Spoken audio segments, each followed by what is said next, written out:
जय हिंद प्रिय विद्यार्थियों साथियों, स्वागत है आपका आपके अपने YouTube चैनल आरएस क्लासेस में। और आज हम समझने वाले हैं शब्द रचना, जो कि रचना के आधार पर रूढ़, यौगिक और योग रूढ़ शब्द के विषय में हम पढ़ेंगे। मैं पूरा प्रयास करती हूँ हमेशा कि एकदम सरल शब्दों में आपको समझाऊं, ताकि आपको आसानी से समझ आ जाए और कभी भी आप इसे बिल्कुल ना भूल पाए। तो इसके पहले यदि आप मेरे चैनल पर नए हैं तो प्लीज़ इसे सब्सक्राइब कीजिए, ज़्यादा से ज़्यादा लाइक और कमेंट्स कीजिए, अपने दोस्तों को शेयर करना बिल्कुल ना भूलिए। तो चलिए आज हम समझते हैं शब्द रचना, जो कि रचना के आधार पर शब्दों को आज हम समझेंगे। हम रचना के आधार पर शब्दों को समझे इसके पहले हम ये समझ लेते हैं कि शब्द कहते किसे हैं। ध्वनियों के मेल से बने सार्थक वर्ण समूह को शब्द कहते हैं। कई बार प्रतियोगी परीक्षा में इस तरह के सवाल भी आ जाते हैं, इसलिए आपको याद रखना है शब्द किसे कहते हैं। ध्वनियों के मेल से बने सार्थक शब्द समूह को शब्द कहते हैं। और शब्द जो भेद है, शब्द के जो प्रकार है, तो शब्द भेद दो प्रकार के मुख्य रूप से होते हैं। एक होता है उत्पत्ति के आधार पर और दूसरा होता है रचना के आधार पर। तो आज हम पढ़ेंगे कि रचना के आधार पर शब्द कौन कौन से होते हैं। रचना के आधार पर जो शब्द भेद है, ये रचना के आधार पर तीन प्रकार के होते हैं। पहला होता है रूढ़ शब्द, दूसरा होता है यौगिक रूढ़ शब्द और तीसरा होता है योग रूढ़ शब्द। तो चलिए आइए हम देखते हैं रूढ़ शब्द कहते किसे हैं।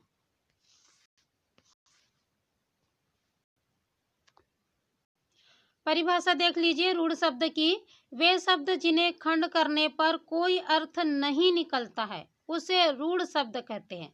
कहने का मतलब ये है कि यदि हम किसी शब्द को अलग अलग करें या विभाजित करें तो वह अर्थहीन हो जाता है, तो वह क्या कहलाएगा, रूढ़ शब्द कहलाएगा। उदाहरण देखिए, आपको आसानी से समझ आएगा। जैसे उदाहरण है नाक, कान, पान, घर, नाम आदि। यदि हम नाक को खंड करते हैं, नाक जो शब्द है यानी शब्द जिसे हम अलग करते हैं या खंड करते हैं, तो ना और क, ये दो शब्द बनेगा जो अर्थहीन होगा। उसी प्रकार कान को का और न, पान का यदि हम खंड करते हैं तो पा और न, घर को अगर हम खंड करते हैं तो घ और र, और नाम को यदि हम खंड करते हैं तो ना और म बनेगा। और ये सभी क्या होंगे, अर्थहीन होंगे। तो आपको बिल्कुल समझ आ गया होगा रूढ़ शब्द किसे कहते हैं। वे शब्द जिन्हें खंड करने पर जो क्या हो जाते हैं, अर्थहीन हो जाते हैं, उन्हें क्या कहते हैं, रूढ़ शब्द कहते हैं। और मुझे उम्मीद है अब आपसे बिल्कुल कोई भी गलती नहीं होगी। चलिए अब हम यौगिक रूढ़ शब्द समझ लेते हैं। यौगिक रूढ़ शब्द ऐसे शब्द जो दो शब्दों के मेल से बने होते हैं और जिनका खंड सार्थक होता है, यौगिक शब्द कहलाते हैं।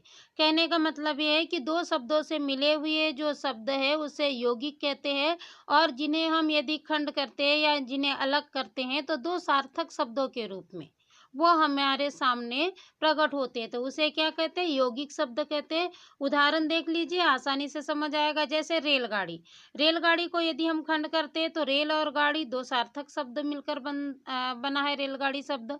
अगला देखिए नववधु, नव और वधु दो सार्थक शब्दों से मिलकर बना है। हिमालय, हिम और आलय, यह भी दो सार्थक शब्दों से मिलकर बना है। गंगा पार, गंगा और पार, यह भी दो सार्थक शब्दों से मिलकर बना है। जन्म मृत्यु, जन्म और मृत्यु, यह भी दो सार्थक शब्दों से मिलकर बना है।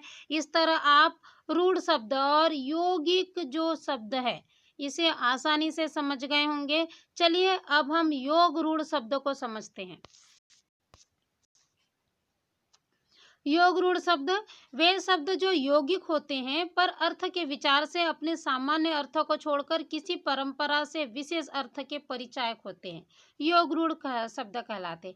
कहने का मतलब है कि वे शब्द जो देखने पर यौगिक जैसे ही लगते हैं, मगर जो उनका अर्थ है वो सामान्य अर्थ से अलग होता है, एक विशेष अर्थ होता है। इसलिए उसे क्या कहते हैं, हम योग रूढ़ शब्द कहते हैं। और बहुब्री समास के जितने भी उदाहरण हैं वह सब क्या है, योग रूढ़ शब्द के अंतर्गत आते हैं। या फिर इस तरह कह सकते हैं कि वे दो शब्द जो मिलकर किसी तीसरे शब्द की ओर या अर्थ की ओर क्या करते हैं, संकेत करते हैं, उसे योग रूढ़ शब्द कहते हैं।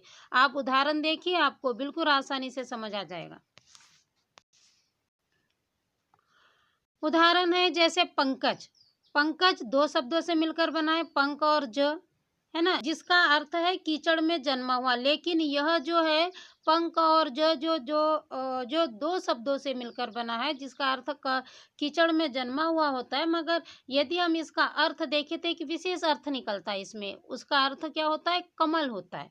पंकज का हम जो ये है अर्थ किससे लेते हैं? कमल से लेते हैं। उसी तरह देखिए लंबोदर, सामान्य सा अगर हम अर्थ देखें तो इसमें क्या होगा? लंबा और उदर दो शब्दों से मिलकर बना होगा, जिसका अर्थ क्या होता है? लंबा है जिसका उदर। किंतु यह जो शब्द है लंबोदर, यह किसके लिए प्रयुक्त होता है? भगवान गणेश के लिए प्रयुक्त होता है। ऐसा ही तीसरा उदाहरण देखिए पीताम्बर। पीत और अंबर दो शब्दों से मिलकर बना है, किंतु यह पीताम्बर जो शब्द है ये भगवान श्री कृष्ण के लिए प्रयुक्त होता है। इसीलिए यह क्या होगा?